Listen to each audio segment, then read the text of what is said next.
તો હવે નજર કરીએ અન્ય સમાચારો પર। તો તહેવારો પહેલા જોવા મળ્યો તેલનો ખેલ। રાજકોટમાં ખાદ્ય તેલના ભાવમાં જોરદાર ઉછાળો। સિંગ તેલ કપાસિયા તેલમાં 4 દિવસમાં 80 રૂપિયા વધ્યા। તો સિંગ તેલ કપાસિયા તેલના ભાવમાં વધારો નોંધાયો છે। તહેવારો નજીક આવતા જ ભાવમાં કૃત્રિમ તેજી નોંધાઈ। સિંગ તેલનો ડબ્બો એ 2380 થી વધીને 2450 રૂપિયા પહોંચ્યો છે। તો કપાસિયા તેલનો ડબ્બો 2220 થી વધીને 2300 રૂપિયાએ પહોંચ્યો છે। જન્માષ્ટમીથી દિવાળી સુધી તહેવારોની સિઝનમાં તેલના ભાવમાં ખેલ જોવા મળી શકે છે। જેને લઈને વધુ વિગત સાથે આપણી સાથે સંવાદદાતા અંકિત જોડાઈ ગયા છે। અંકિત, તહેવાર પહેલા જ તેલે ખેલ કરી દીધો છે। હાલ જે ભાવ વધારો નોંધાયો તેને લઈને વધુ વિગત।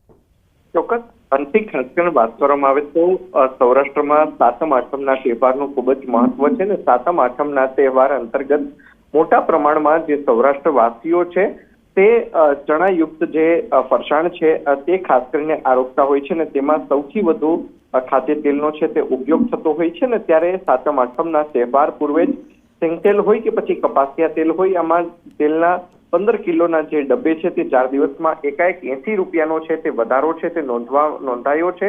સિંગ તેલનો ડબ્બો જે અગાઉ 2380 રૂપિયામાં મળતો હતો જે હાલ અત્યારે 2450 રૂપિયા પર પહોંચ્યો છે।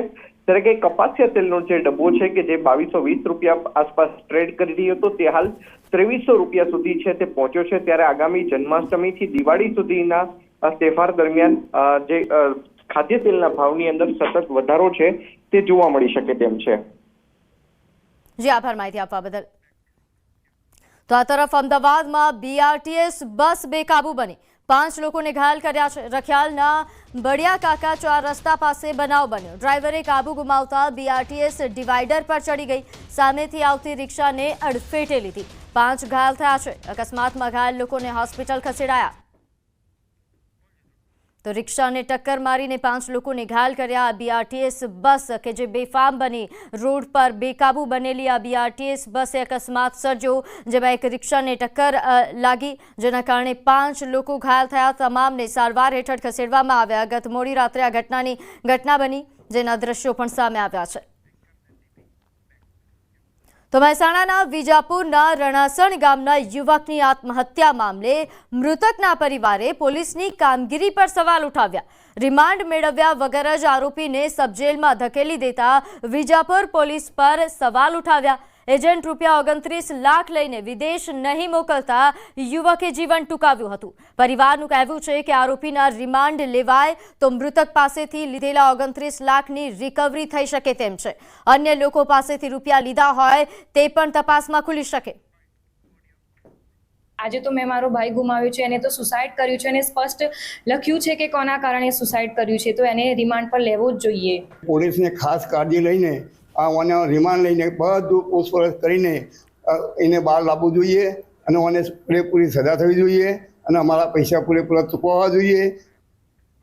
તો ઓનલાઈન પેમેન્ટના નામે ઠગાઈ કરતો યુવક ઝડપાયો। મૂળ બેંગ્લોરનો રહેવાસી યુવક મોંઘી દાટ વસ્તુઓનો શોખીન છે જેથી પોતાના શોખ પૂરા કરવા તેણે નવો કિમિયો શોધી કાઢ્યો। પહેલા તો આરોપી કોઈપણ જગ્યા પરથી કપડાં, બૂટ કે અન્ય વસ્તુઓ ખરીદતો હતો। બાદમાં ઓનલાઈન પેમેન્ટ કરવાનો આગ્રહ રાખતો। ઓનલાઈન પેમેન્ટ માટે પોતાના બેંક એકાઉન્ટમાં રૂપિયા ન હોવા છતાં તે બારકોડ સ્કેન કરતો અને ટ્રાન્ઝેક્શન કેન્સલ થાય તેનો સ્ક્રીનશોટ એડિટ કરીને વેપારીને બતાવી પેમેન્ટ કરી દીધાનો વિશ્વાસ અપાવતો। અત્યાર સુધી આરોપીએ કર્ણાટક અને મહારાષ્ટ્રમાંથી પણ આ જ મોડસ ઓપરેન્ડીથી સોનાની ચેઇન ખરીદી છેતરપિંડી આચરી હોવાનું ખુલ્યું છે।